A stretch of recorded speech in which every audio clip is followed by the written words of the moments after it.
It's like doing the dishes or the laundry, right?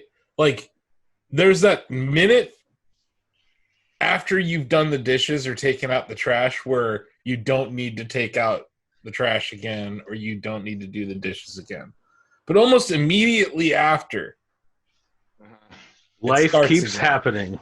Yeah. So For that's sure. that's boogers too. It's like even if you take Boogers care are of like your that. booger situation, Your mucus. you spend like 20 minutes going to town, nasal hair, boogers, all that.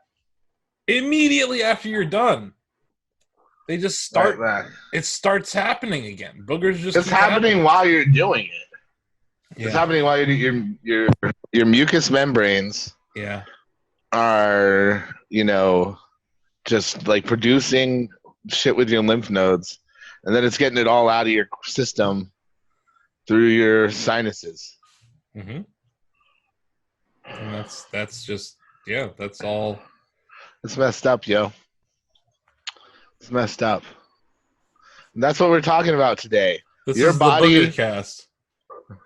your body, your health, and your reproductive organs. This was a very hastily thrown together episode. So it's going to even seem more unprofessional than our starts usually are. Because we're even less prepared than we normally would be. And that may shock people that we prepare at all for this show who have been listening. I don't prepare.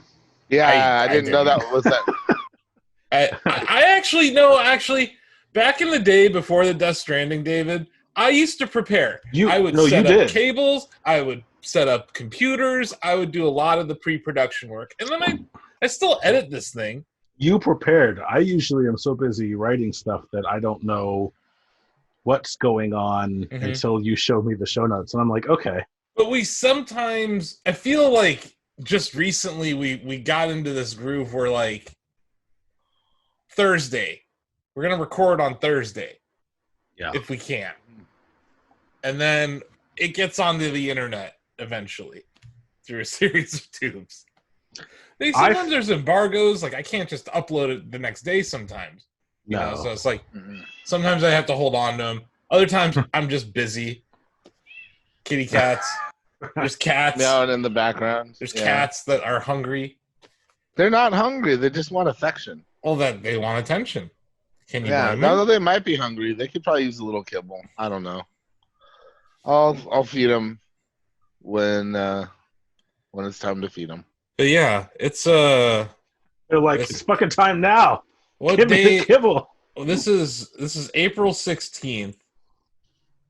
I don't know how long. How long have we been doing this for? Do you guys know? Too long. This is episode 3 of season 3. This whole how long has it been since the Death Stranding? 3 years? No, it's been like a month. It's been a month. A month. Yeah. Okay. This is not good. No. I'm gonna be on record as saying I don't like this. I don't care for it. It's a weird moment in history, and it's incredible that our staff and everyone like that we're working with is still going. You know, it's impressive. Because right now everything's just freaking nuts. Like, and we're still getting like our news coverage, our reviews and previews coverage out. The site, the crab boat's still running, despite all the things that were thrown at us in March. Like that, we're like, okay, let's keep going. I think there are a lot of competitors out there that are struggling right now. Yeah, and I think also things have been trepidatious for a lot of people on staff, like in both because of what's going on with the COVID-19 virus right now, and also just because of things that like life has thrown their way. So like those two things compounding and them still like and like weather events. Yeah. Like, just all sorts of crazy stuff has happened to our crew.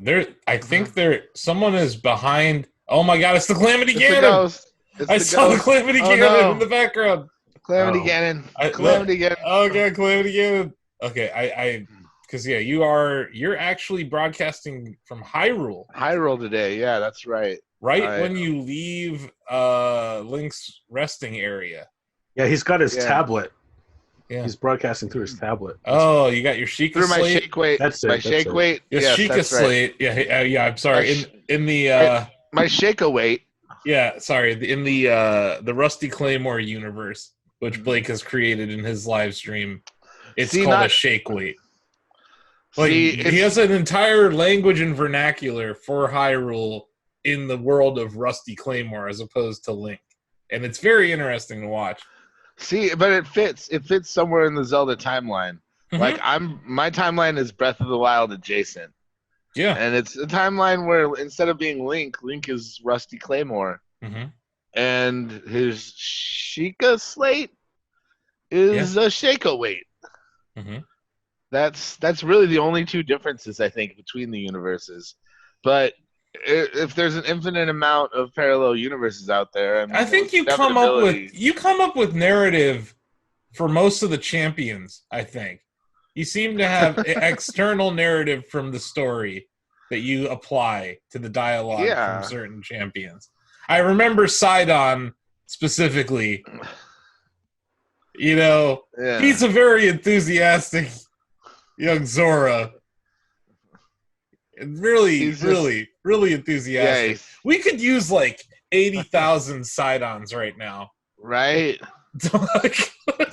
like alive, alive and ready to go for us. But when he's all like, you can do this thing, homie, you're like, I can. You're right, merman. Well, yeah.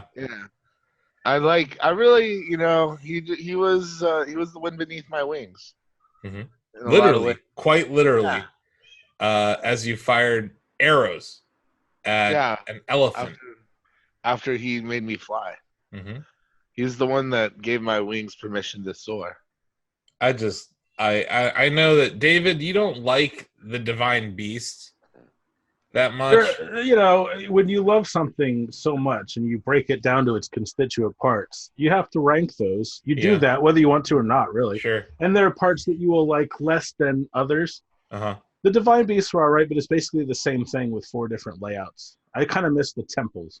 But that's tough too, because if they bring back the traditional temples, that means bringing back the traditional structure, finding an item and only using that item more or less in a temple. What if, like, awakening the divine beasts awakens some sort of, like, evil machinery, like the calamity machinery, and it was underground, and that's what you have to do? Is like, you mean in Breath of the Wild 2? Yeah, I just have to sit here and think about Breath of the Wild 2 now. I do want to say one thing about the Divine Beasts. I agree with you about, like, their pacing were very similar, very formulaic, but I really liked the payoff at the end of the game. You mean, I don't want to spoil anything for Blake, but like at the end of the game, and I don't think I am in saying this. At the end of the game, the Divine Beasts, like, very few games reward you so tangibly for the work you've done throughout the game. And that's what I really loved about it. And that's what made the ending fulfilling to me. The narrative payoff is good, sure. I think that there's like an actual tangible payoff that you could. I don't want to spoil it. I'm not going to spoil it, but there's like the way that the Divine Beast story resolves. I think that's at all. I don't remember that at all because I'm not really about the narrative in that game. No, you're not, obviously, but it's not even narrative.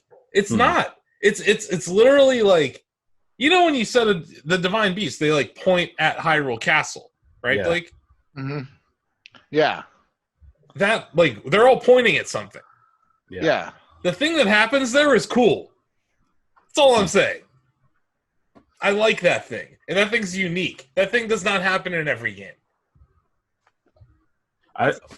I guess. You know what I'm saying? Do you know what I'm saying? No? Does that not, did that not, you didn't, that didn't hit you at all? That wasn't me? like, yeah, you weren't like, that's cool? I don't remember. I was sitting next to you about. I was sitting next to you when it happened. Was this the Extra Life? Yeah. Okay, yeah, that I remember. That was cool. When you beat the game. That was cool. Okay. But like, yeah, I like solving puzzles. I liked the shrines more than like the process of solving the divine beasts. Oh yeah, like I think that the actual divine beasts were not that cool. Okay, yeah, that's what I'm saying. Payoff, but I agree with you for the other payoff was cool. Yeah. It was almost like, yes, we know this isn't cool. We know this isn't fun. It was like, it's kind of a downer. Like you're going to these places where your friends died, and a lot of times. Yeah. Right? Like all these champions. Right? So it's like, it's kind of messed up for Link. And then I just think that there's so few games that give you a payoff like that. I really don't. But I agree. Not my favorite part of the game, but what ended up coming from it. The payoff at the end is cool. I was like, that's different. Some games have crappy situations that you're like, and they don't have a payoff. That one actually has a tangible one. And it's built into the game in a way where you don't have to free any divine beast. And you can just go straight to Hyrule Castle and beat them. I wonder what the climax or the denouement would be like if you just speedrun it, if you just go straight to Hyrule Castle. I wonder how that part that you're referring to is different. I might have to do that sometime just to see. It's insanely hard. I've watched it. Yeah. You have to be really, really good to do it. You have to go through a gauntlet. Yeah. Of divine, the Calamity Ganons. You know, like the Wind Blight and the Water Blight and all those different blights. Yeah. You have to go through all of the blights. And then maybe there's someone else there at Hyrule Castle waiting for you. That's what I mean. Like, that's like... Hyrule Castle's brilliantly designed in that game. It is. And that it informs the rest of the rest of the game. The way that area is designed. Anyway, this game's good. Breath of the Wild's good. I'm glad you're using that background today. I'm using the E3 2018 background. I recognize that. Right? How about that? Oh, Lola's here. Hi. David is using the studied background. Cavalcade of books and library. We should start the show. Yeah. That's right. All right. You want to sing a song for us? Oh, Shackcast. We're having a blast. Talking about things like video games. Shackcast. Now shake that ass.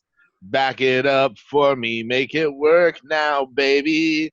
Shackcast Season 3. It's the most fun for you and me. It's not Season 3. It's the most fun for you and me. Welcome to the Shackcast, the official Shacknews podcast of Shacknews. I'm your host, Asif, CEO, editor-in-chief, chief puppy wrangler. As you can see right here, Lola walked over right as the show was really about to start after the jibber jabber. Making the no trek. I don't know, maybe a 10-foot trek across your house to your den. Something like office, that, yeah. Your home office. Yeah. In Canton, Ohio, down the streets, down the mean streets. Streets are mean. They are. They're so mean out there. There's a pandemic on the streets. Some of the meanest streets I've ever seen. I went to PetSmart before we started recording and did the curbside pickup. Okay. Because I didn't want to go in. Uh-huh. Everybody was going in and out of that store. Like maybe a quarter of the people were wearing masks. Mm-hmm. I think it's over. I think it's over. CBS was like that the other day when I went there. But yeah, David Craddock, our long reads editor, working on a long read right now. And I mean, there's one that's coming soon. Yeah, sooner rather than later. There's like another mega one. That's the third. But yeah. David's keeping busy over at the long read mines. That's right. You should really just try doing short reads. It'd just be much easier on your constitution. He did one. The Doom 64 one was kind of short. It was shorter than most, yeah. It was about the same length as the first Tomb Raider Select. Yeah. Long read I did back in 3.5 years ago, something like that. Yeah. But yeah, if you haven't seen that, just click on the old long reads tab on Shacknews. Yep. And then also making the longer trek across a series of tubes from Hyrule. I don't know, how's the Wi-Fi in Hyrule? Pretty good, as you can see. You remember we went to Kyoto last year, and I kept pointing out how Kyoto is basically Hyrule. It's true. It's true, right? It's true, yeah. Kyoto is basically Hyrule, and yeah, it was nice to be there. I would much prefer to be either of those places right now. I hear that. But yeah, Blake Morse, our reviews editor, coming fresh off of probably the toughest review month we've had in I don't know, a while. That was hot. That was a hot month of reviews. It's probably since September, really. We got Animal Crossing, we had Half-Life Alyx, Resident Evil 3, Doom Eternal, Final Fantasy VII Remake. That's some bangers. Yeah, it's crazy. It's been a crazy month. I didn't personally review any of those games, but yeah, my God, the planning and prepping and just making sure everything's gonna happen properly and stuff like that was kind of stressful. I don't know, nothing I couldn't handle, but it was a lot. Yeah, it was a lot. And we did a lot of video reviews for the first time. That was something that when we met earlier this year, you, Bill Lavoie, and myself, we sat down and we're going to have these awesome games coming out. We should definitely get some video reviews out. And I think working with Greg and the reviewers, we got some really good video content out the door. Yeah, it's I wouldn't say it's been a bit it's something we've been doing, but it's I feel like now we really set up a good system for making sure we have the written editorial review, making sure we have video reviews for all the right games, and also coordinating with the live stream efforts that we're doing, and just trying to hit everything across the board with as much good content and stuff that our audience wants to see as we can for all these games. And I feel we really hit it out of the park with a lot of our coverage this last month. And you know who else did? You know who else hit a home run though? Half-Life Alyx. Holy crap! I'm just gonna I'm gonna be like this because here's the thing: we all complained for years that Valve didn't make a game. Then they made Artifact, and it stunk, right? And everyone was like, boo, Valve, they shouldn't make games. Go back to making hats. No, encourage Valve to make games, especially games like Half-Life Alyx. Very good game. More like Fartifact. Gabe crapped all over Artifact in that IGN interview. I don't know if you watched it. But his attitude, I think, is hilarious. He's he doesn't think they should make games because Dota 2 is the perfect video game, in his opinion. That's all he plays. He has all he plays is Dota 2. And then occasionally some of his friends will convince him to play another video game. And he'll try it. But the main reason he doesn't care about new games is that he thinks Dota 2 is their best game. They can't top it. I thought that was kind of interesting. He is wrong, but but it is a massive esport, and it's addictive. It's a very addictive game. I don't like it. It's not my kind of game, but those two things are just facts. It's a very addictive game.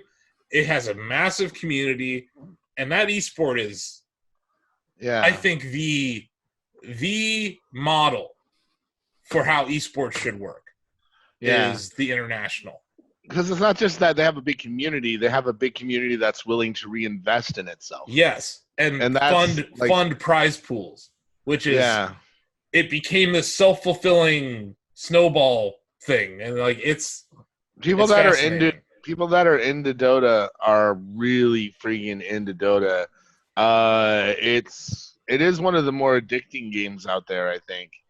But that doesn't mean it's one of the best games out there. I think people just get hooked on it, and they want to get better. Hooked on it. And then I don't know. I'm going to reference this IGN interview again, but like he talked about, I just thought it was interesting. Like he talked about this other platform that he's working on that's going to be like a mental computing platform.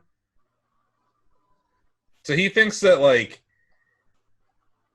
he thinks VR is this like half step towards something where we're really going to have like our brainstem, tapped into some sort of neural interface. And that's his focus at Valve. Like that's what he thinks that the VR research they're doing is going to help them when it comes to human interface for that device or whatever platform that is. But I'm like, wow. Like getting rid of the need for a VR headset because I can just plug into the Matrix, right? Mm-hmm. The metaverse and the Matrix. So I've now heard Tim Sweeney and Gabe talk about the metaverse existing in the last 3 months. So I'm like, oh, there's probably like a beta metaverse out there that some of these people are he's gonna have to start looking behind their heads. Right here. Yeah. They have a port. That's how you know. But I don't know. I look forward to our Matrix lifestyles because look, we're stuck in here anyway. I'd plug in. Would you plug in? I think people already are plugged in. That's what I mean. But would you actually get a port installed on your brainstem? Nah. I wouldn't be the first. I wouldn't be the first to do it. I wouldn't be an early adopter of that technology. Sure. I'm not saying being an early adopter of that technology. I'm saying, let's say it's out, and it's been out for like 5 years, and it's now affordable. And Apple came out with it, and it plugs into your iPhone. Only if it's like the experience of hacking into systems in the Shadowrun game from the Super Nintendo. So you want like a cool visualization when you plug in? Something like that. I hear that. I would have to have that. I feel like, or Johnny Mnemonic style or something. Or it could be like, what if it's like the Lawnmower Man? That would be a good Shack Chat for the future. What would be your favorite interface for plugging in your brain to the metaverse? Like, what would be the best transition for that? A fleshlight. You're talking teledildonics now? Male to female ports. Actually, every science fiction story about this has said that it's going to be a bad thing. So, but we want it anyway. What, teledildonics? No, the metaverse. And the metaverse, yeah. Every single bit of sci-fi has pointed this to being a dystopian future. But to clarify, in the Matrix is bad. Oh, no, I get it. Big time get it over here. I'm just saying that, like, it's... By the way, there's a global pandemic outside right now. I'm shelled up here. But why is the Matrix bad? Well, because, Blake, that steak, those bagels you were eating earlier, you think you taste those bagels, you think you feel those bagels, but it's all in your mind. It's not real life. I mean, so is the constructs of society. Well, you got to decide if you want to be. But we have to work within those, though, don't we? Yeah, I mean, I don't think it's any different. Honestly, I don't know. If the pandemic persists and you can't pay your internet bill, then you're not going to be in the Matrix anyway. So it's a moot point. Yeah. But what if they give us internet for all? What if they just give us all free internet? That would be something. We could work with that. Yeah. If we all had free internet, we could plug into the Matrix. I guess so. And then they'd have to give all of us the plugs for free. That's true. Plugs for clunkers. I paid in my car. I don't need a car anymore. I got a plug. You'd give up your Tesla? I got 2 of them. This is why I had to. I'll trade in one. No, I have a Jeep. I'll trade in the Jeep. Yeah, get rid of the Jeep. This is it. Dude, come on, Asif. 1877 plugs for kids. Plugs for kids. Scott's Tots. Scott's Tots, but for brainstem plugs. Hey, Mr. Scott, what you gonna do? That's the name of this episode. Scott's Tots, but for brainstem plugs. Brainstems for Scott's Tots. Brainstem plugs for all. That's the new Medicare for all. Forget healthcare. Here, have a brain plug. I could see us going that way. Flowers. This is seeming like way too likely now. We're gonna get that before we get healthcare for all. Yep, that's my guess. Flowers for Agamemnon Scott. Yes. There we go. Flowers. That would be great. Just an episode. We make a new episode of The Office where Michael Scott becomes a super genius. I wish they did that one time. The episode of It's Always Sunny where they do that. Yeah, it's pretty brilliant. It is. Yeah, and that was made by the guy. That was made by the Game of Thrones guys. That episode. Yeah. No, I love that it's episode. like standing. That was just standing right now. Speaking of episodes, Asif, you haven't watched Mythic Quest yet, have you? Nope. You know what I have been watching? Oh my god. Lego Masters? No. F-Zero GP Legend. Holy crap, is it terrible. Really? When was it? Let me tell you, David. This is all research. Okay. I'm doing research. Okay. You know I've been deep in the F-Zero mines. I'm following so many weebs on Twitter now. F-Zero Twitter is really weird. And I've found all 40 dozen of them. And I follow them now. No, it's actually getting very big. You know what I've noticed? There's a huge art movement behind F-Zero. People like to redraw the old manuals or the art from the manuals, like the comics. A lot of people like to draw Captain Falcon, obviously.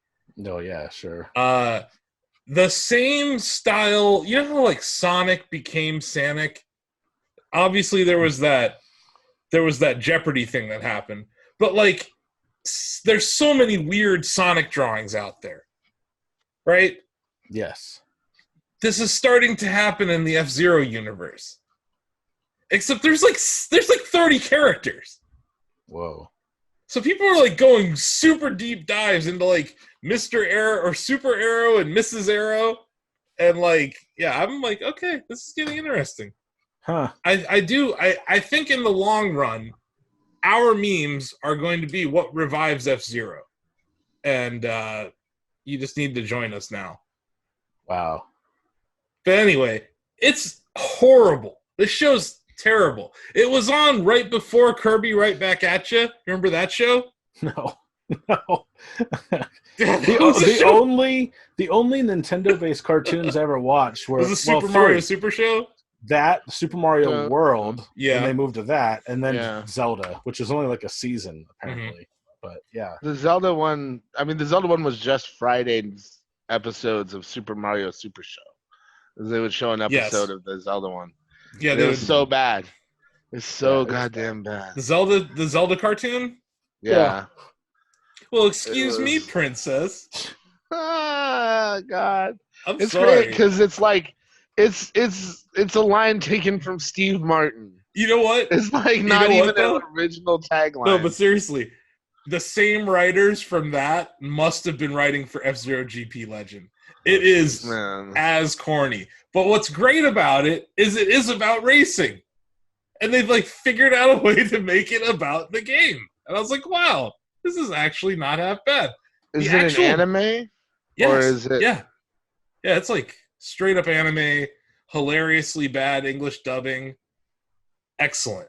I'm really enjoying this VHS rip I found on YouTube of it. But I'm watching that instead of like other content on the internet, and that's how I know this quarantine's getting to me. You know what? I just today because that game sucked. GP Legend was a bad game. Yeah, that's what you said. Just today, a new animated Mortal Kombat movie came out, apparently. And I only know about this because of Mortal Kombat Twitter. Are you talking about the animated one? Yeah, Scorpion's Revenge, which is the most Mortal Kombat subtitle ever. But, yeah, I imagine that's pretty terrible, too.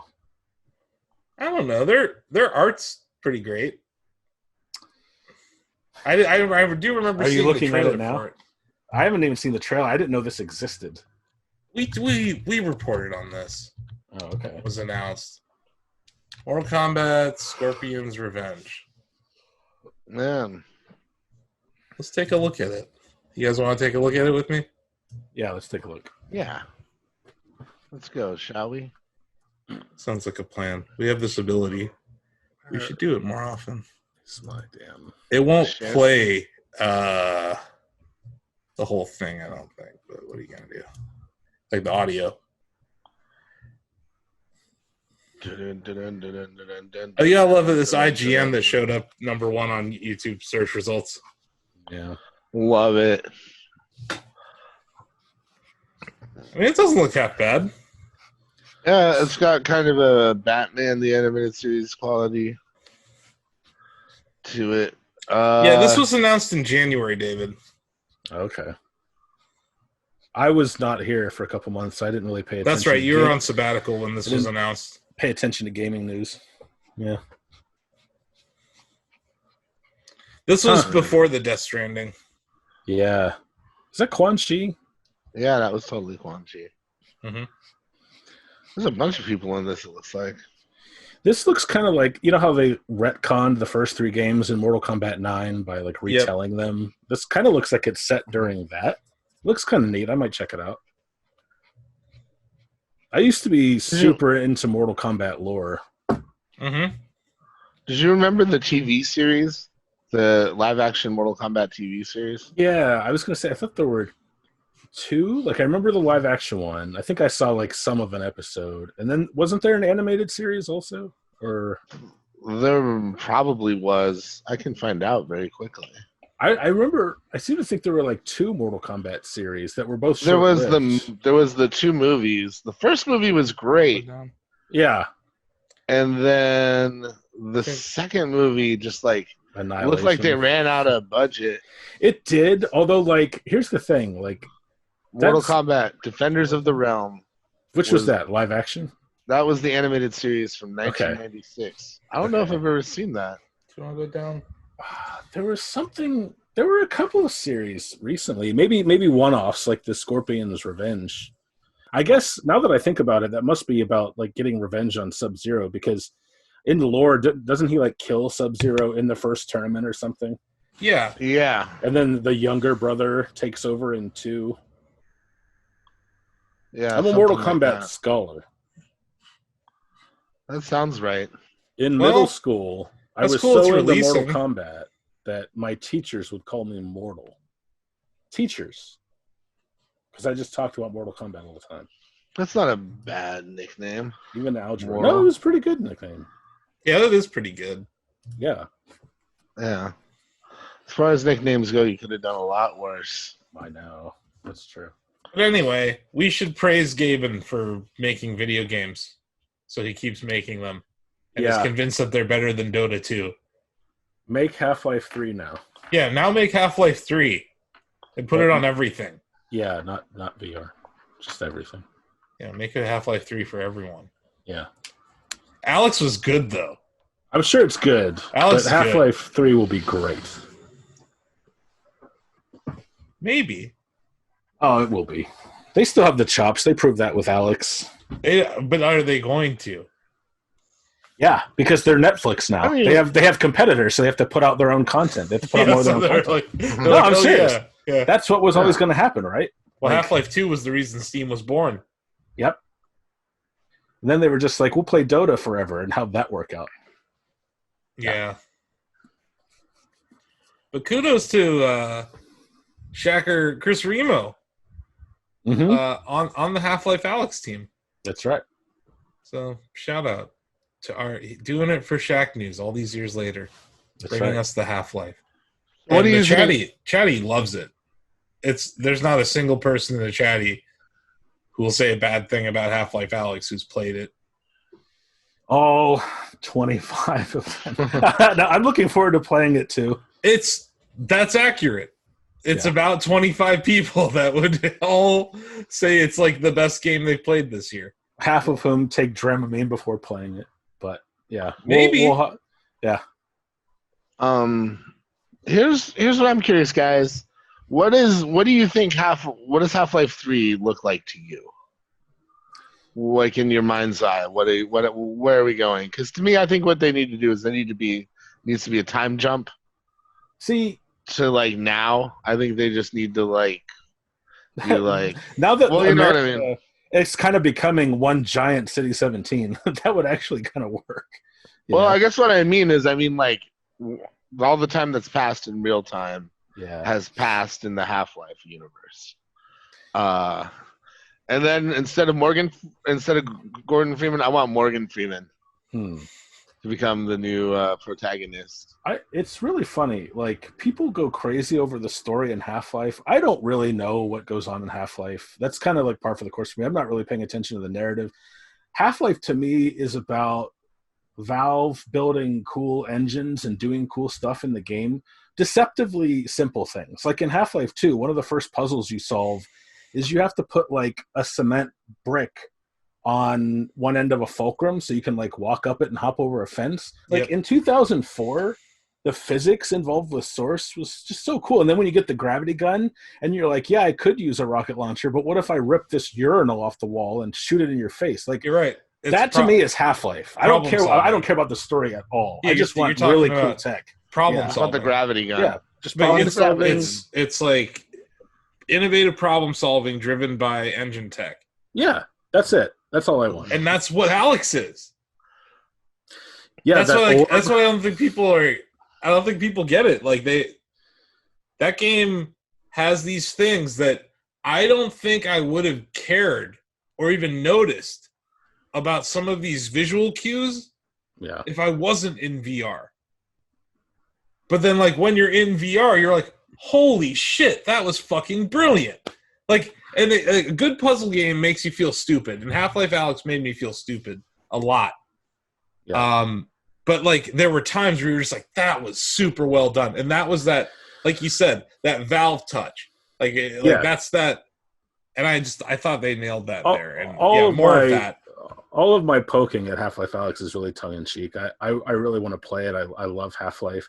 I just mean like that to me is the ideal Half-Life game. Because they're like, oh, it's a prequel. It's like, I'm not even listening. I just want to know like what tech you're going to use to let me interact with the world, and that's what appeals to me about Half-Life Alyx. You know, I think that the Source engine, this was it, Source 2. Yeah, it's going to be used in other things. Is Source 2 only for VR, or could they extrapolate it for? Okay, yeah, it can be used in other things. I still say that. So to me, one of the best deals in gaming to date is still the orange box. Like what was that? Like 4 or 5 games for $60? Yeah. My dream since like 2010, when it became apparent that Half-Life 2 had been put on ice, is for Valve to do another box, but just call it 3. And it includes Half-Life 3, Left 4 Dead 3, Team Fortress 3, and Portal 3. And I don't know, Peggle 3. Like there's got to be Dota 3. There you go. Like you are just the cutest thing ever, David. That is adorable. It's never going to happen. But wouldn't that be awesome? Because the running joke is that Valve can't count to 3, right? And like they still can't. Half-Life Alyx is not Half-Life 3. It's like Half-Life 1.5. It's exactly Half-Life 1.5. Yeah, it's like sandwiched between the. I wouldn't be surprised if we get Half-Life someone else again. Barney. Bring Barney back. Blue Shift 2. In VR. I don't know. It's gonna be weird, but like I could see that. But I don't know. I like being. Tell you, like I like being there. That environment is cool. Some games you just feel cool when you're in it. You're like, this is cool. know what would be Doom Eternal. That game has got some amazing environments. It's not fun. No, it's just not as fun. It's just not as fun to navigate. I would take Doom 2016 over Doom Eternal, but I get the sentiment behind what you're saying. I'm just mean about being in a place. Yeah. Going to a video game and being in a place. Yeah. You know what? Honestly, I prefer that they gave Left 4 Dead the VR treatment. No. That would be. No. I wouldn't like not Left 4 Dead 3. Asif can't handle it already. Not after Half-Life Alyx, man. That shit's scary enough, and that's just like. That's not throngs of very fast-moving zombies. That can't happen in VR. I don't think they could. No, that would. It would have to be. Even in Half-Life Alyx, way fewer zombies. There was a game called the Brookhaven Experiment that was kind of like that early on in this generation of VR, and that was scary as hell. And it was like horde-based zombie rush. I don't. It would definitely be more about melee combat, I think. Melee combat is weird in VR. It's hard to get collision detection right, and then you break immersion. I can want a thing, even if it's not practical. I can point out that it's not practical. Look, I'm never going to marry Natalie Portman. Doesn't mean that I'm going to stop trying. Is she married? Yes, she is married. She has children. But she has children? Yeah. Whatever. I'm going to marry Natalie Portman one day. Benjamin Millipede. Who's he? He's like the choreographer on Black Swan. Yeah, Black Swan, right? Yeah. Oh, okay. I also love after bitch. Natalie. Yeah, they have two kids. Yeah. Yeah, that's not happening. Yeah, but you know what? Never going to stop. Don't stop believing. Hold on to that feeling. It's Natalie Portman.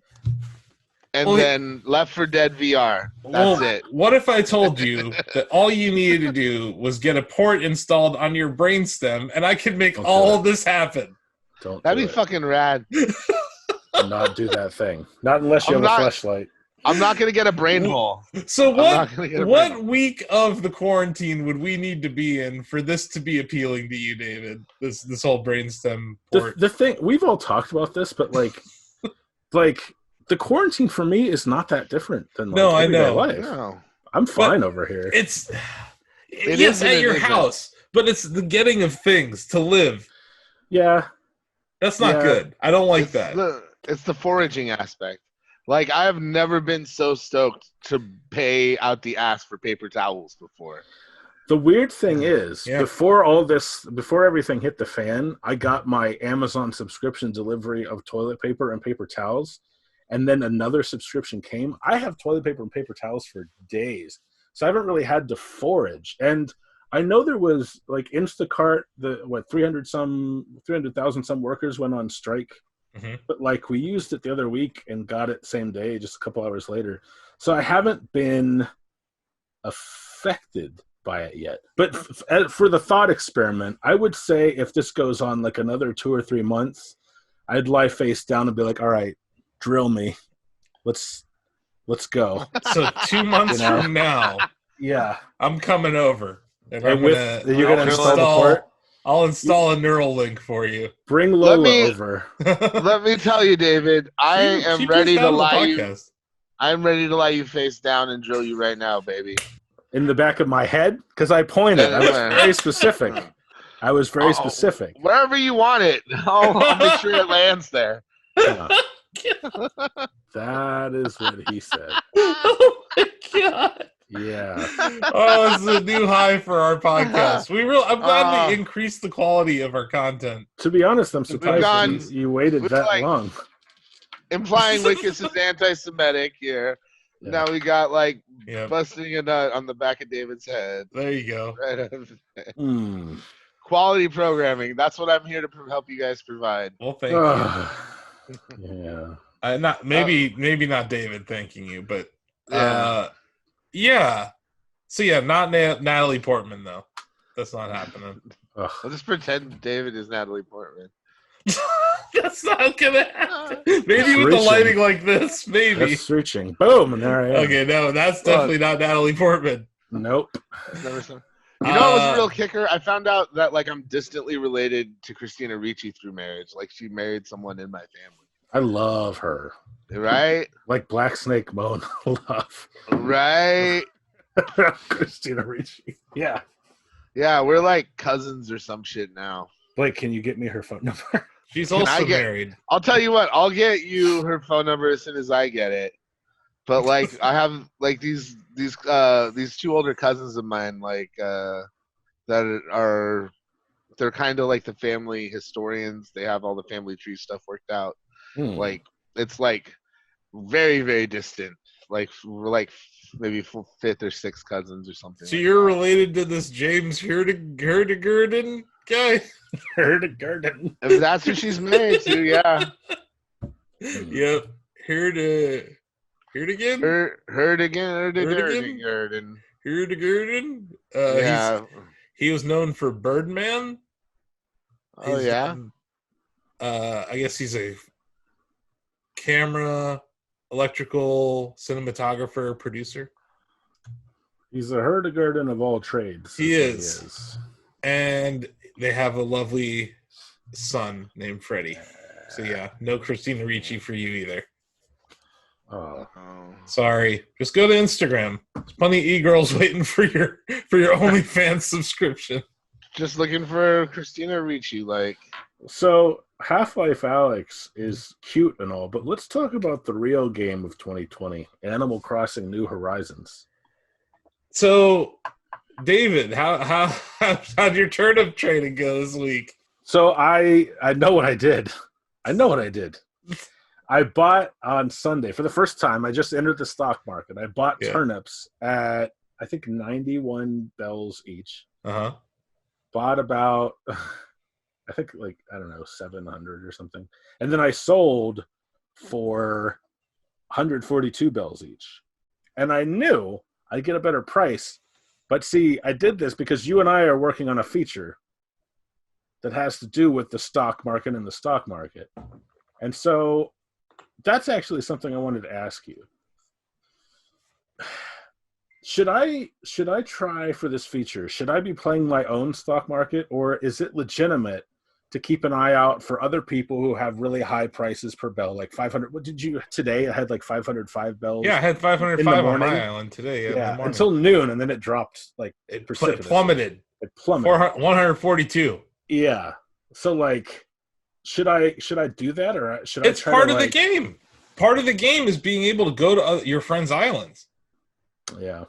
So if you're friends with someone, or someone gives you their Dota code, I don't see how it's against the game. Is there really any risk then? Because like the risk to me is that I have to hold out on my own island for the best price, and if I don't, then the turnips go bad, and I have a loss. Yeah. Now I agree with you; it's part of the price, but I'm wondering. Yeah, I guess I might do that. I don't know. The thing is, right now I'm kind of running out of stuff I want to buy. I want more DIY recipes. Like, I'm at a point where like I've upgraded the resident services. They're no longer in a tent; they're in a big fancy building, and I still haven't done that. I have like a nice paved plaza now. I have Nook's Cranny and everything, but like I don't have enough stuff to make. I want to make cooler stuff. Now, do you think that's something that could be done? Do you think it's two questions? Do you think that you found all the DIY recipes? I make a point every day of like running around to my shore to see if there are any bottles. Yeah. I do go and talk to neighbors because a couple of times I've went and talked to neighbors and they're like, "Oh, here, I made this. You should make this too." But like, for example, I can make, what is it called? Like an Ironworks kitchenette, like a countertop and a sink. But to do that, I need an Ironworks dresser, which I can make, and I need a cutting board.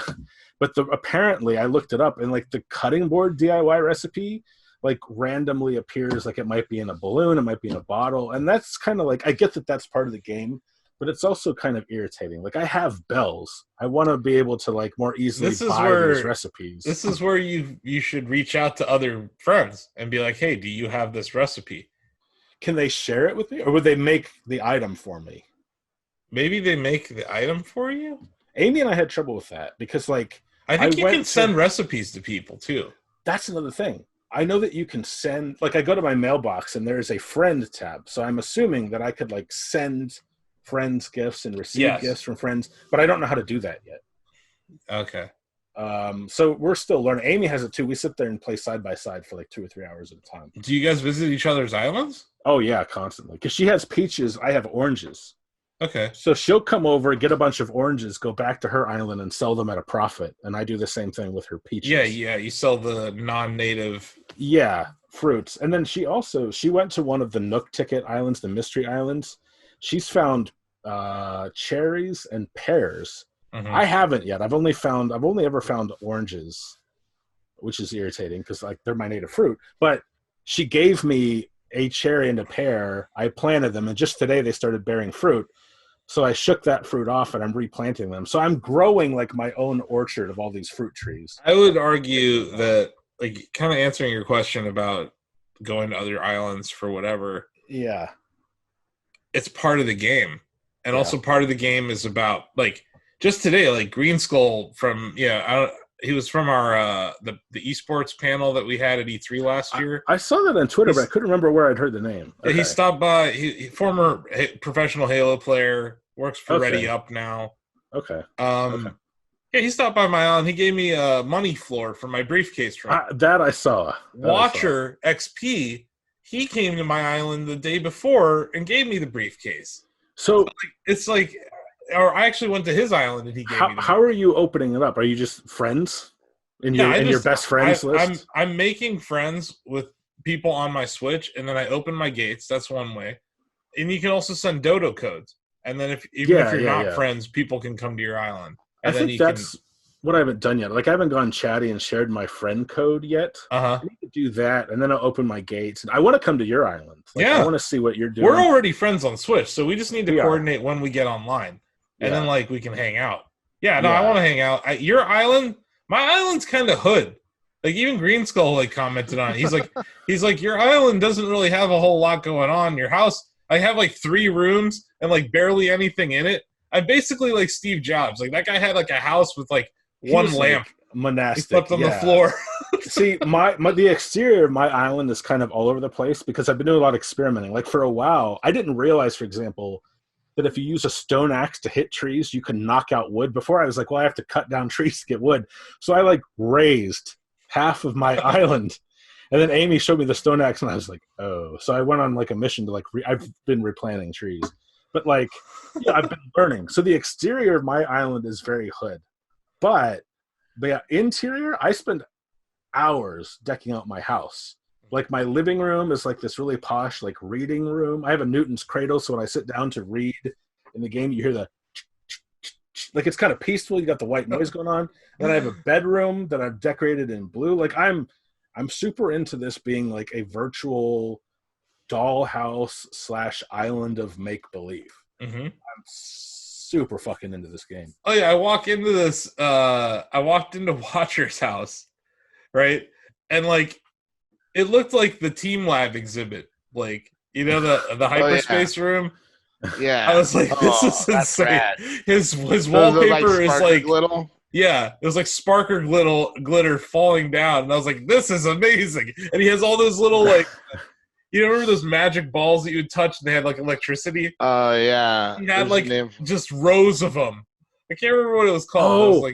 Plasma ball. The plasma ball. Amy has one too. She one fell out of a tree when she shook it. He has like a bunch of them. So it's like cool. This room that's like decked out with awesome wallpaper, and the floor was really cool. You know, the emergent gameplay in this game has been cool. Have you read about? So, you know, like, people are opening their gates so that others can come and sell turnips at their high prices. But a lot of people, what they ask is that, hey, if you come to sell turnips on my island, leave me a tip, like 1,000 bells or something. Yeah. But not everyone does that. They go, they sell, they log out. So now people have started bringing in friends dressed in shades and suits as bouncers. They stand in front of the doors of Nook's Cranny, and they won't let you in until you pay the tip. And then they both pay the troll toll. Get into this boy's hole. Oh my god! So like, that's like, I love that shit. I'm all about game systems, and that's great. Really, really cool. Oh, that's great. Yeah, it's awesome. That's hilarious. Yeah. Get me a bouncer. And, I mean, they look like Men in Black. Like they stand there and they're all imposing, and then you drop the tip, and they each like walk in a separate direction and let you through the doors. It's hilarious. I gave someone some cherries or fruit. Yeah. I'm giving people fruit. Like you should do that, right? That's in the spirit of the game. Yeah. You're trading. You're kind of helping each other out. Yeah. But like some people don't. I don't know what exactly you can and can't do on a friend's island. Like I don't think you can like chop down. Like I couldn't come and chop down your trees. But like no, you can do some things that kind of. You can fish. You can catch bugs. Not just that. I'm talking about like affecting like decor and stuff. So like what these people are doing, they'll also build a fenced path from their airport leading to Nook's Cranny, so that when they're only for when they're selling turnips, visitors come and they have to stay in the path. So they can't go and steal fruit. No, you're right. Exactly. Nook's Cranny. That's a general. That's the name of the general store in the game. Yeah. Like I get. Oh man, right in the cranny. Yeah. Oh, man. Blake, you should play this game because I have items that you would be interested in. I'm finding instruments, so you could set up a studio, and I have a drum set, I have a keyboard. I have all those things in real life. Okay, so this is my point. I mean, The Matrix. Well, I don't even set them up in real life. Why would I want to waste time setting up things? That's an excellent question. I don't want to be a homeowner in real life. Wait a second. Home ownership is a scam, but I will set up my dollhouse in Animal Crossing. Wait a second. Fun. So if your point that the Matrix and the metaverse that's the thing. Were dystopian, doesn't that mean that Animal Crossing in itself is a dystopian product? Absolutely. It's like eating at Arby's. It is. Well, you know just what? Asking for punishment. Basically, once I'm done playing this game, it's just going to become a Raising Cane's anyway. So true. So I think it'll be fine. I think. God, can you imagine if we replaced every Arby's in town with a Raising Cane's? Hi, I'm Ray, and this is my friend Alex. Hi. And we do a show called No More Whoppers. Some call it corn, we call it therapy. We're adults with the virility of men. Want to hear us read snack food copy and talk about Japanese chips? Too bad! Join us every month or so on the Greenlit Podcast Network. They say with age comes wisdom. Well, over here at the Cartridge family, we only have one question. Who are they? Join three imperfect dads as they juggle kids, wives, and jobs while indulging in their favorite hobby, playing video games. The Cartridge Family, a Greenlit Network podcast. Yes. That'd be awesome. Oh, can you replace all the Arby's out here too while you're at it, please? Oh, we're gonna blanket the world with Raising. Arby's is done. This is Are people going to Arby's still? Somebody must be. I mean, they had enough. They had John Benjamin money. Listen, they were able to hire John Benjamin to be their mascot. Arby's Italian sub is no joke. It's good. It's good. They have the meats. They do. I can get an Italian sub somewhere else that won't give me such gastrointestinal distress. If you're eating fast food, you're kind of jumping into that pool head first anyway. I mean, Arby's is the worst part of the pool. Yeah, I think with most fast right next to Taco Bell. With most fast food, it's kind of a coin toss. Mm-hmm. I think Arby's is more consistent. I don't know. I don't eat there often. I've never had a problem. Now Chipotle, I got food poisoning, so I'm never going to Chipotle again. Arby's is consistently bad. Yeah, Arby's just always gives you some sort of food poisoning, and that's just the food being in the food. I would put Arby's slightly above Burger King. Like Burger King is more likely to get me ill consistently than Arby's, but Arby's is still much worse than like even McDonald's. Like, why the thumbs down? You don't like Burger King? I would put Burger King above Arby's. Oh, above Arby's. Oh yeah, for sure. I don't like Burger King makes good burgers. That's it. That's all they make good. Yeah. McDonald's makes the best fries, but they make the most processed burgers. I guess that's the problem. Like, I don't eat red meat. So the best thing on the menu at Burger King, I don't eat. So all their other crap is their awful. Chicken nuggets are total shit. Their chicken fries are shit. Their chicken nuggets shit. They're that weird ass. What the hell is that?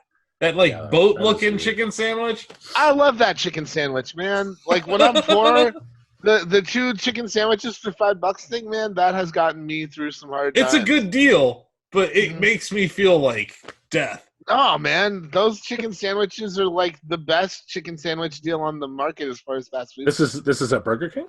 Yeah. Okay. Because they're sub sandwich size. Yeah.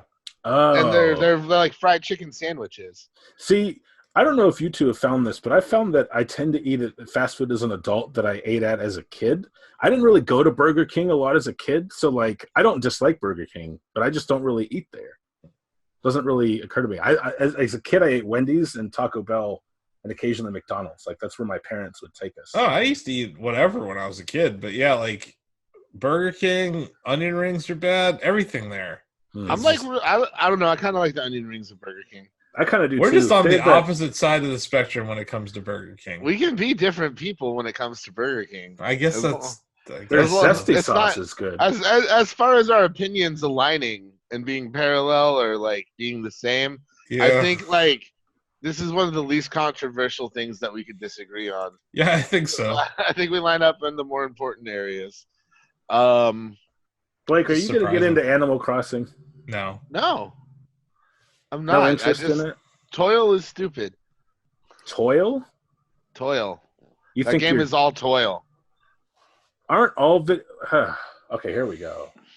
What is different about grinding stuff out or toiling in Animal Crossing than any other game? Borderlands, you toil in that game. That's toiling. I mean, there's reward, right? There's like the like I get new guns, I level up, I get new abilities, and I get new territories to explore. I woke up super pumped yesterday to see the addition to my house. I woke up super pumped this morning to see my finished residence hall. Like it's different forms of leveling up. You know what I mean? Yeah, you get a boring ass house that you have to go and like pay off a raccoon for. I get a big ass gun that I get to shoot. You know what I mean though, right? I'm not into like, I don't know. I'm just not into like going out and digging holes and then making a nice house. Like I'm just not into it. And like it's fine that a lot of people are into it. It just doesn't appeal to me. I've tried playing games like this before. I've played Harvest Moon. Like I've played games similar to it, and I don't know. Like I don't feel personally rewarded from it. Like I don't get that sense of satisfaction. I didn't think I would either because I'm happy for other people. I don't know. Like it's not like I'm like trying to shit on other people's joy over Animal Crossing. Like, you know, I'm never gonna watch The Wire either. So dude. There you go. Why wouldn't you watch The Wire? Because fuck you. That's why, David. Fuck you. Fuck you and everybody else that's like, why don't you fucking watch The Wire? Because life goes on. It doesn't fucking matter. I don't have to consume every single piece of pop culture. That's why. But why wouldn't you? Because fuck you. Just because it's going to piss people off. Just to rub people the wrong way. I'm not a TV guy, and I loved The Wire. I loved it. That's cool, man. That's cool. Let's do a show trade. You recommend a show to me, and I recommend a show, The Wire, to you. No. I'll watch any show you want. We probably watched all the GP Legend. Stuff. I'll watch some Justin Roiland shit. Go ahead. F-Zero GP Legend. I'm not going to make you watch something you don't want to watch. But I don't know that I want to watch it yet. I don't see as you don't know that you don't want to watch The Wire. Have you watched I don't want to watch The Wire. You don't know that. I do. You don't. Because I don't. You don't know. I do know. You don't know. I do know. You don't know it, Blake. You don't. I do. I don't want to watch The Wire. You don't know that. I do. This is like a priori. It's like an argument about a priori knowledge. This is really fascinating. Like, does Blake know that he doesn't want to watch something? He doesn't. He does not know. He doesn't. I'm telling you. Name a show, and I will watch it. We will do this together, Blake. I don't want to watch The Wire. I don't want to make this bargain because I don't want to watch The Wire. And I'll tell you what. You ever watch Clone High? No. Watch Clone High, and I still won't watch The Wire. But you have to. We just made a deal. No, we Asif saw it. don't. Asif witnessed it. So you're going to start The Wire. I said I will give you a show to recommend, and I still won't watch The Wire. And you will watch it. So we're going to start tonight, and we're going to journal about it. We're going to journal about it. I'm not going to watch. I'll listen to the band The Wire. I've already done that. That's not what we're talking about. Basically, you know, if you've never listened to The Wire, they're the band that Elastica ripped off. Okay. Like, a lot. Like, you listen to, I can't remember the name of the song. I'll figure it out and get back to you. But there's a song that's basically Connection.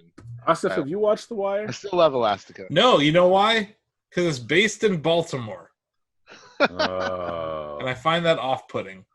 I can understand that. Donovan probably loves The Wire. I bet Donovan loves The Wire. I bet it's like his favorite show ever. And he probably has like a Wire hoodie.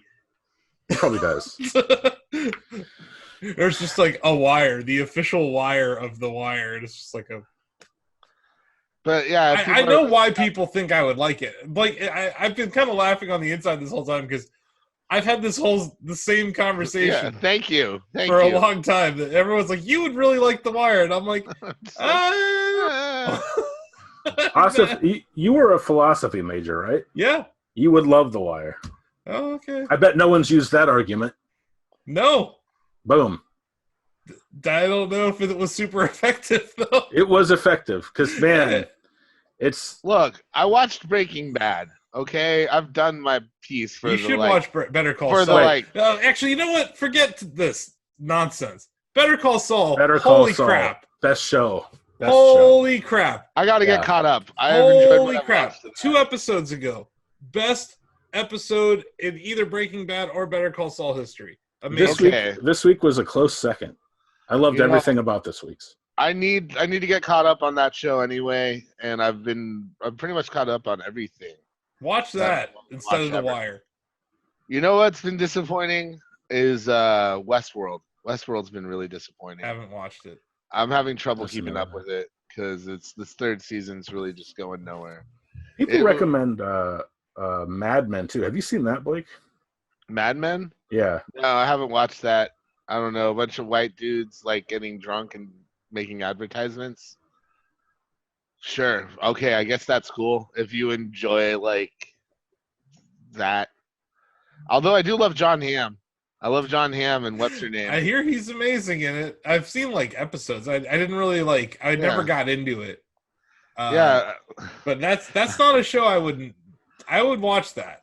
The only thing that I like that when people ask me about Mad Men or whatever, talk about Mad Men, the only thing I think about is that episode of Community where they're like, Abed does a really good Don Draper impression, and he just goes, cigarettes. And that's it. That's like his whole impression. That's about it. Community is on Netflix now, by the way, folks. You know, it's a terrible show that you can watch. Fantastic. What's that? Not F-Zero GP Legend. Okay. Newsroom. The Newsroom.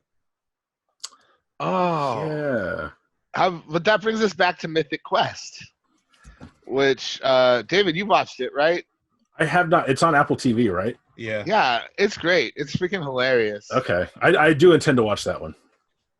Like that's Rob, right? From the It's Always Sunny crew. Yeah. There's a lot more, like the episodes are definitely like, you know, individual, but they lead places, interesting places towards the end of the season that I didn't see coming. And, okay. I like the characters a lot. Danny Pudi, the guy that played Abed on Community, is on it as well. And Rickety Crickets. Yeah. Got a great Cricket's in there? Yeah, he's one of the main characters. It's funny because he's still playing a little bitch in a lot of ways. So that's funny. A lot of, you know, what like is Rob McElhenry. I don't know how to say his last name. McElhaney. I think it's McElhaney. McElhaney. Yeah. His character is great. It's fantastic. Obviously, it's not always super accurate as far as like, you know, what it's really like working in the game industry, but they do lampoon influencers so well. Like they nail influencers at the very least. That's like cool. The PewDiePies and the ninjas of the world get lambasted pretty I don't want to say accurately, but well. What's her face? from Hey Ash, What You Playing? Ashley Birch. Yeah, she's on it. Her story arc is probably one of the more boring story arcs in the show, though. But it's like a romantic arc, so. I've been seeing a lot of ads for what is it, Quibbly or Quigley? Oh, Quibi. Quibi. Bite. So what is it? Are like TV shows that are like 5 or 10 minutes per episode or something? Yeah. Yeah. Even shorter. Yeah, they're ADD shows. Yeah, I think they're shorter. Quibi is the. I asked because Blake, you got me thinking about Caitlin Olsen. It's like her. Yeah, she's on the show on there. Yeah. What is it? Who's the other? You're right. 4 to 10 minutes. Okay. Who's the other guy in that show with her? I want to say it's Ed Helms, but I don't think it's Ed Helms. It's not Ed Helms, but I know I can picture. Oh, Will Forte, who is all awesome. Like The Last Man on Earth was really good. Oh, he was in that. Okay. Yeah, have you guys heard the news, the Shacknews? I have heard of Shacknews. But have you heard the Shacknews today? About the stimulus? Yes. Oh, yes. We're going to single-handedly revive the global economy, you guys. It's about time. We're taking the Raising Cane's platform to the masses with a series of video game competitions. First, Rocket League. IE God had set up a tournament. He's formed something called the US RLG, which is his logo. So we're rolling with that. He's got a little shack there. This was a community thing. We were talking about doing it anyway.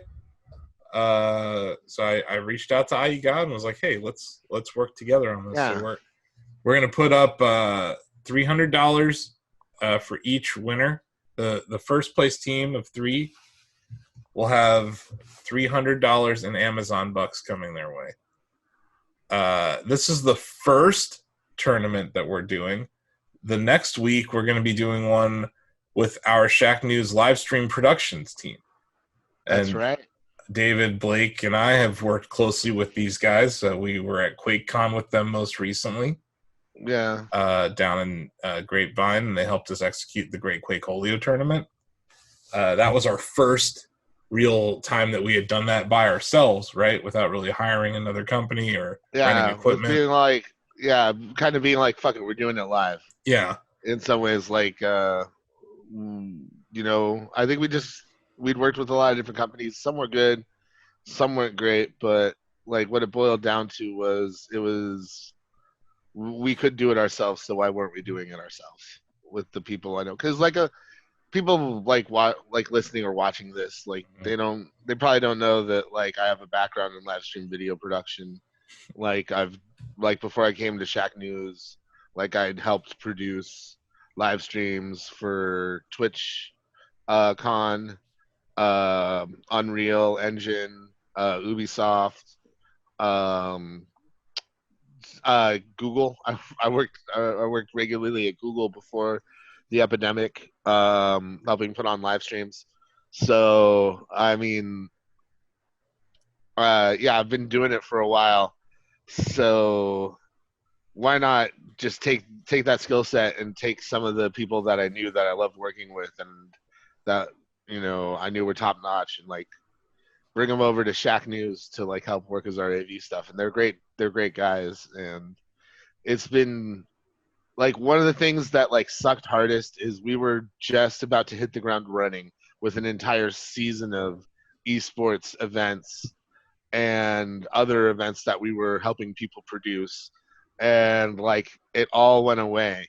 And like I'm still working here at Shacknews, but these guys aren't necessarily like most of them don't have other income, and like that sucked having to like tell them that like we didn't have any work for them. Yeah, that was the thing when we were trying to execute the Shack Smash tournament in Austin.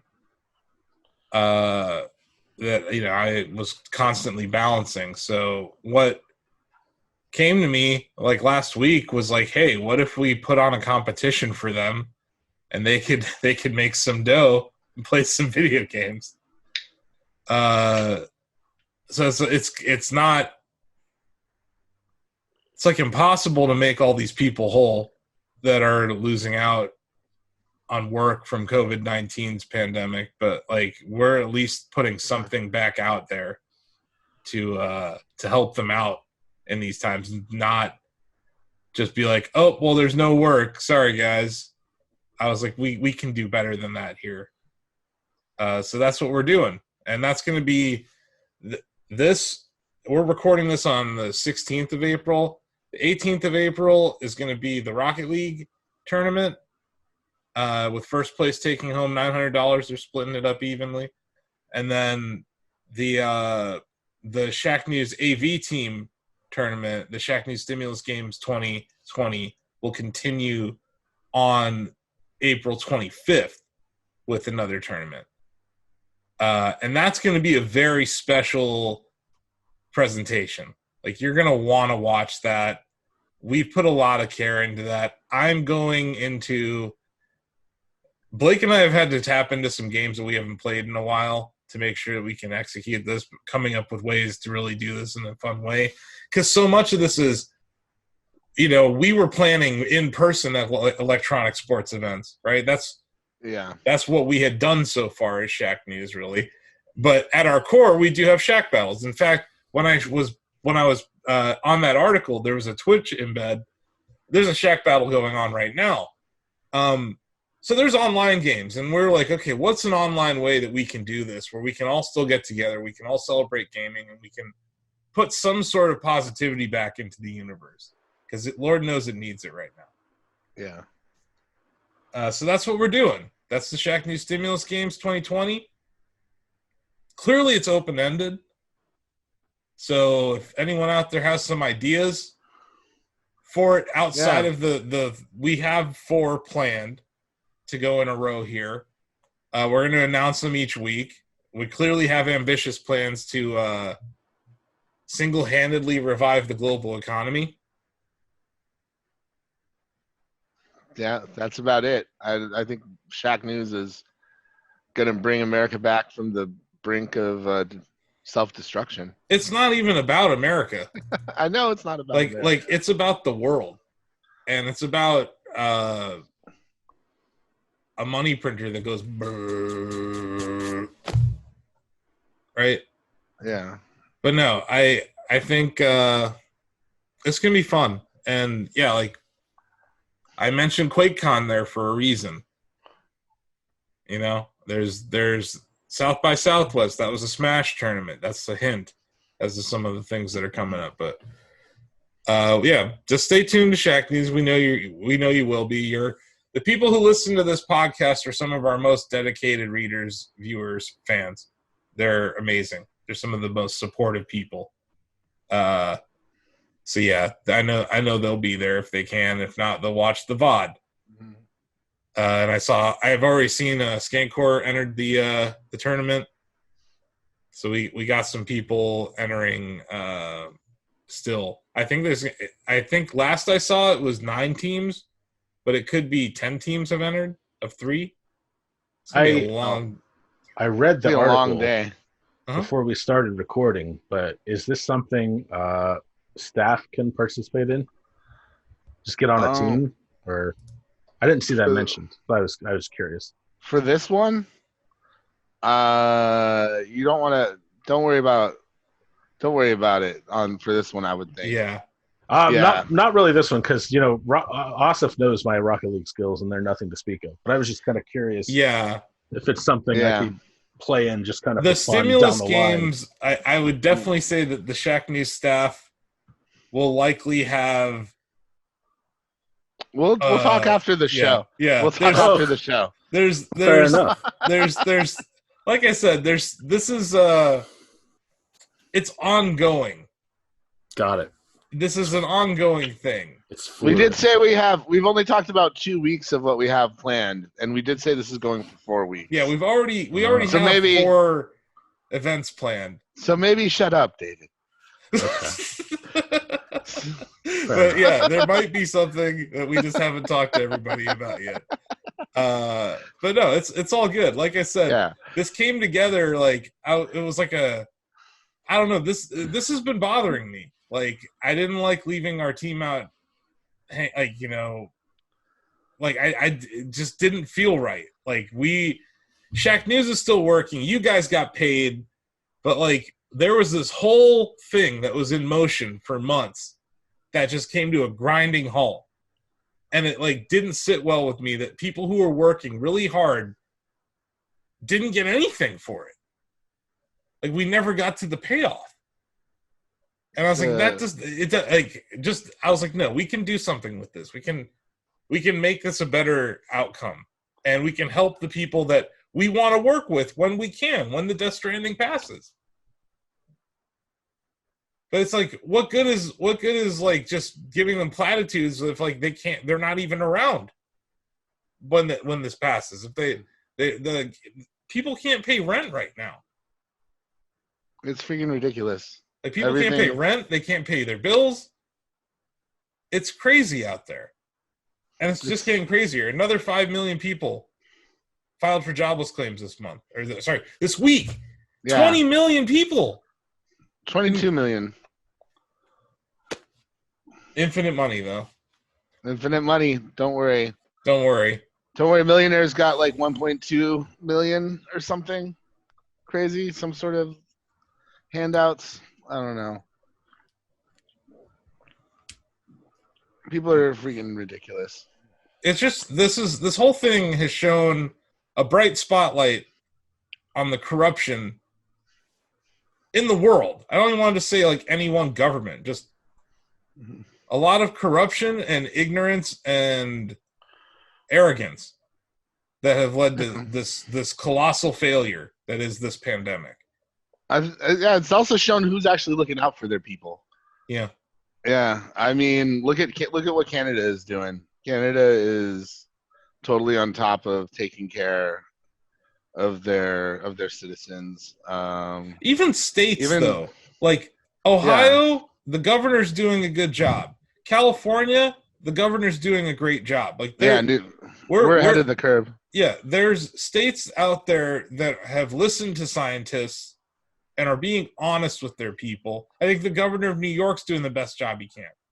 Yeah, Cuomo is doing like remarkably well. But I think it's the same sort of thing. There's this joke from Oh Hello where they talk about like Rudy Giuliani being the hero of 9/11 because nobody else was mayor that day. Yeah. So I think Cuomo's in a similar situation, but he's handling it like extremely well. Newsom, Gavin Newsom, we just announced that we're going to be giving money to illegal immigrants too.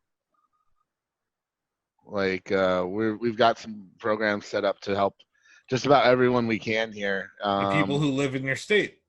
Yeah. Like everybody. Yeah. I think that's the key is like it's this trite overused statement right now, but we are quite literally as a human race all in this together. Rich people, poor people, black people, white people, Muslims, Jews, turnips, oranges, we're all in this. Like it's not, and I think that rich-poor thing's super important. Because like if you don't help everyone stay healthy, this will never go away. That's what's, it seems to be forgotten a lot of the time. And yeah, I hope we, I don't know. I hope people start caring about other people. Yeah, I don't know. I've seen a lot of good. A lot of going good. On. There's like, I want to say that like there are people out there. Like I did see people with masks out there. But I also, someone would point out to me that maybe some people can't like afford the mask. Or maybe there aren't any masks. Like there's none available to purchase. So like there's other reasons that maybe someone out in public doesn't have a mask on right now. So it's like hard to just blanketly judge someone. So it's like, but the people that were rushing the Capitol building in Columbus yesterday. Oh, those people are dipshits. Yeah, they're idiots. The people in Lansing who were causing traffic jams around hospitals, they're idiots. We don't need that. They need to stop doing that. Yeah. It's just fucking lame. Yeah, I don't know. Yeah, I don't know. My friend is convinced that 5G is giving us all coronavirus, and that we're all tools of the devil. But I think homie just needs some medication. And I don't know what to do. Like I'm just like I've known this kid for like 20 odd years now. Not didn't go to high school together or anything like that, but yeah, and he's just like really gone off the deep end with this coronavirus thing and thinks it's all a hoax. And it's just really like the types of things that he tries to justify it with are just so many like unreliable sources and just random things with nothing to corroborate it. It's freaking ridiculous. You doing all right there, David? I'm good. You cozy? Gonna fall asleep. I think David's gonna fall asleep. We should end the show. It's okay. Well. I'm late for the Shack battle. It's going on already. Yeah. It's because I'm not there to cuddle you, David. That's right. All right, let's end the show. And he misses Lola. This Lola. podcast is way easier when he's got Lola on his lap. It's true. All right. So you guys are gonna watch Mythic Quest? Yeah. And we'll talk about watch The Wire. I'm totally. And then both of you guys are gonna watch F-Zero GP Legend. I'll probably watch that before The Wire. I'll tell you that much. Look, here's just one little tidbit that I learned that is now canon. Mute City is actually Manhattan. It is. That's really? True. I sent David the clip. He saw it. It's now canon. So that's fact. So Operation Mute City is actually Operation New York. Think about that. Thinking about it. So this was really a fine episode where we talked about Animal Crossing, Half-Life, the Apocalypse, the Shack Stimulus. We did a lot of things pretty quickly. Go to shacknews.com, right? You want to do that? For interviews, Absolutely. News, reviews, news, videos, guides, podcast features, and long reads. Mm-hmm. Right? And live streams. We're live streaming right now at this very moment. You got a lot of news. We got the information on the stimulus games. Remember, watch that Saturday, April 18th, 2 p.m. Eastern until we're done. It's going to be awesome. Then that next week, April 25th, we're going to have another round of the stimulus games with our Shacknews live stream productions team. That's going to be awesome. Right. Yeah, we got all sorts of stuff going on the website. Twitter, @Shacknews, Facebook, Shacknews, Instagram, Shacknews Media. We're on Byte. We rarely post on Byte. We're Shacknews there. I'm Army of Techno on Byte. I post a lot on Byte. I put my cats on there a lot. Yeah, you're Prof Robot, right? PROF Robot, like Professor X, but with the robot instead of an X. Yep. Then David, you're @David L. Craddock on Twitter. Yep. Are you on Byte? What's your Byte? David Craddock on Byte? Amy's on Byte, and I don't know. Oh, that's right. That's right. Amy's on Byte. You're not. Yeah. What's your OnlyFans, David? My what? Your OnlyFans. My OnlyFans. Stay a while and listen. Yeah, I don't know what that is, Blake. It's like Kickstarter, but you just shake your butt instead of writing books. Yeah, it's Patreon, but with buttholes. Got it.